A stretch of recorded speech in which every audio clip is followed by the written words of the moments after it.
পুজো শেষ, কিন্তু সিঙ্গুরে উৎসবের ঢাক। 20 অক্টোবর 2016 এই দিনটা সিঙ্গুরের সারা জীবন মনে রাখার দিন। এই দিনটা যে জমি ফেরত পাওয়ার দিন। কোর্টের ভার্ডিক্ট ছিল জমি ফিরিয়ে দেওয়া, সেটা কিন্তু আমরা আগেই দিয়ে দিয়েছি। চেক, পর্চা এগুলো কিন্তু ইতিমধ্যে আমরা 14ই সেপ্টেম্বর আগেই দিয়ে দিয়েছি। আর এটা হচ্ছে চাষিদের স্বার্থে, সবুজ বাঁচাও, সবুজ জাগাও, সবুজের মাঝে সিঙ্গুরকে নতুন করে হাসি ফোটাও। এই গোপালনগর মৌজা থেকে 2006 সালে জমি অধিগ্রহণের কাজ শুরু করেছিল বুদ্ধদেব ভট্টাচার্য সরকার। আর সেই গোপালনগর থেকেই কৃষকদের হাতে জমি ফিরিয়ে দেওয়ার কাজ শুরু করলেন মমতা বন্দ্যোপাধ্যায়। সিঙ্গুরের গোপালনগরের বাসিন্দা অন্নবালা ঘোষ এদিন জমি ফেরত পেলেন। এই জমি তাকে স্বামীর কথা মনে করিয়ে দেয়।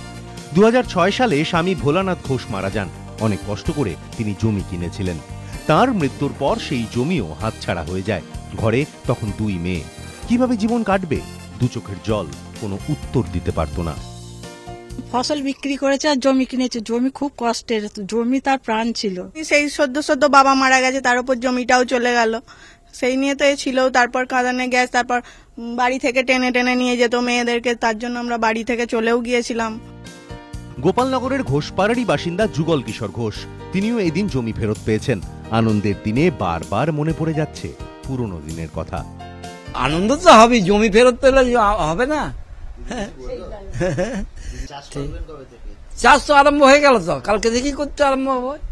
ভিডিও মারামারিটা মনে আছে, এখানে ঝেঁটা মারাটা মনে আছে, এখানে কাঁদুনি গ্যাস ছাড়লো, ঘরের ভিতরেও এত সেই চোখে জল পড়তো।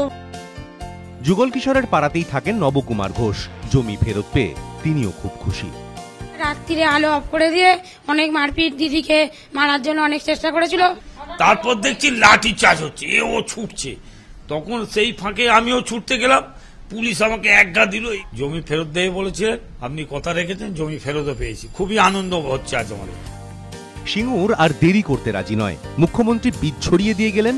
এবার ফসল ঘরে তুলতে কোমর বেঁধে নামতে চাইছেন কৃষকরা। আশাবুল হোসেন, বিতনু চট্টোপাধ্যায় ও অর্ণব মুখোপাধ্যায়, এবিপি আনন্দ।